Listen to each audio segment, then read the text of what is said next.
Right now, the exact materials keeping your smartphone alive are running out. But there's a multi-trillion-dollar stash of them sitting at the bottom of the ocean.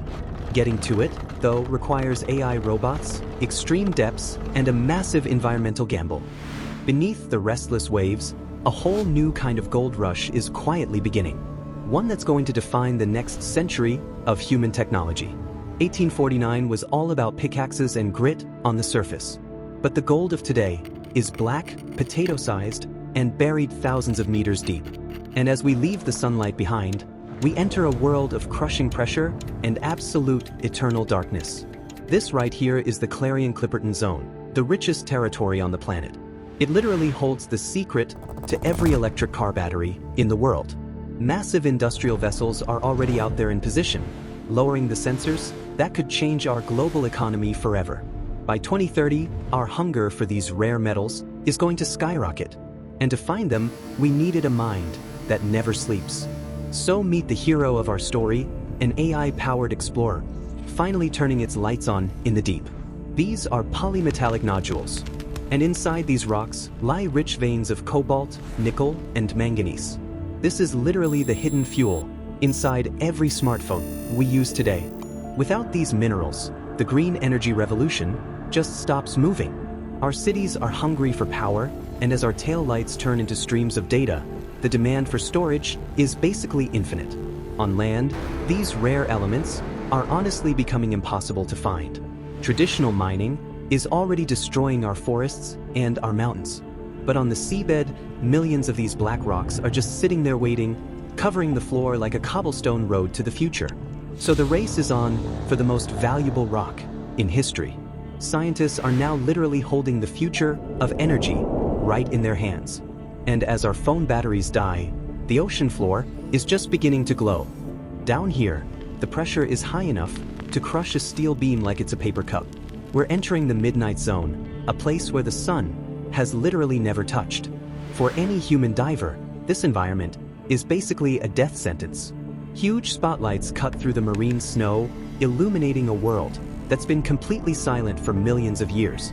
Strange creatures, like the bioluminescent anglerfish, are pretty much the only residents here. The environment is hostile, deeply corrosive, and incredibly dangerous. Older machines simply couldn't survive down here. They'd get stuck in the thick mud, struggling to even move in the dark. So we needed a completely new design, a hydrodynamic hull built specifically for the abyss. 6,000 pounds of pressure per square inch. Our robot sensors now see what we simply can't, using green LIDAR grids to map through the shadows. Mapping the unknown requires a digital twin, a laser-precise reconstruction of the abyss built in real time. Complex algorithms serve as the digital nervous system, decoding millions of data points in a fraction of a second. By merging orbital insights with subsurface sensors, AI constructs a perspective that no human eye could ever capture. The AI vision overlay instantly identifies the terrain, highlighting the valuable rocks, while protecting living creatures. A neural network connecting every single movement to one central brain. Old sonar was blurry and vague, but AI creates a crisp 4K map of the floor. These are swarms, small robots communicating via light signals, working together deep in the darkest dark. A silicon heart quietly beating at the bottom of the sea. Up above the surface, server racks are processing all the mission data. The AI plots the most efficient path, saving every last drop of battery for the long journey home.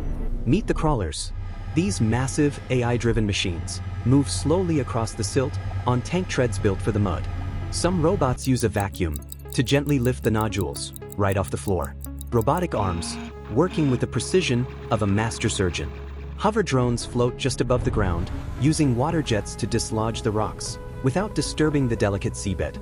The Mothership sits miles above it all, acting as the command center for the entire fleet. The riser pipe basically acts like a massive straw, sucking the treasure straight to the surface. Inside the pipe, the nodules zoom upward at high speeds, mixed with cold, pressurized water. Up on board, sediment separators clean the rocks for processing. There's a docking station where the robots return to recharge. We're literally testing the limits of technology as the first prototypes engage with the ancient seabed. But here's the thing, this isn't just about mining. The AI is also a guardian, spotting rare deep-sea sponges and marking them as protected. The Dumbo octopus, a rare little resident that the AI knows to avoid. Even a ghostly white crab gets detected and kept safe. The mining robot actually stops its treads, lifts its weight, and carefully steps over a coral reef patch.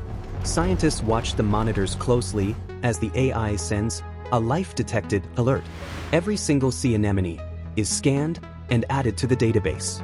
The robot harvests with real precision, leaving a clear buffer zone around every living creature. This is precision harvesting, a completely new way to balance industry and life. Even the smallest microorganism is part of the bigger plan. Sensor arrays constantly analyze the water, adjusting the robot's speed to keep the dust from rising. But there is a real hidden cost here. Mining creates massive clouds of mud, suffocating plumes that can choke the life out of a reef. Gray silt slowly covering the once vibrant, deep-sea life. Protesters are already sounding the alarm, saying we simply shouldn't mine the deep.